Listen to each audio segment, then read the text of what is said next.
can see the first thing that I'm doing is I'm going to pull this bat into kind of easy spinnable sections. Since it's already blended up, I'm honestly not going to give the color sections too much thought.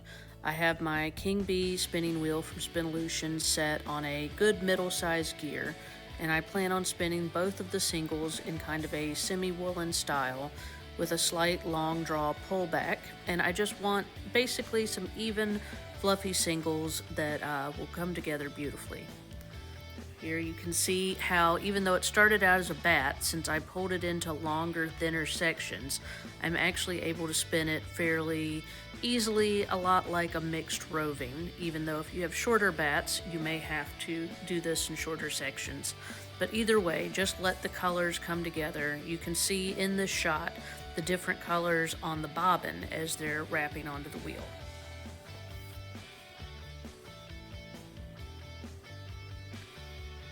Here's my first bobbin, then I just repeated with a second.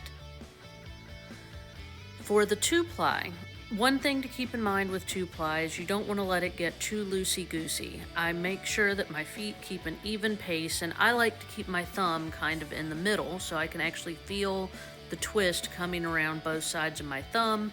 Make sure that we have a nice even yarn and a nice even 2-ply, and one isn't kind of draping around the other.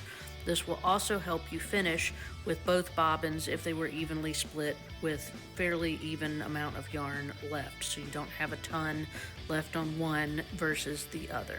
So here's just some more of kind of how the different textures come together, and if you spin the 2-ply even, you will come out with a fairly well-balanced yarn, even if your singles were a little less than smooth. I just love how this yarn turned out. I love the colors, I love the little bit of texture. The pink in this was actually some plant fiber from my friend Ashley Martineau, and I just loved these bats.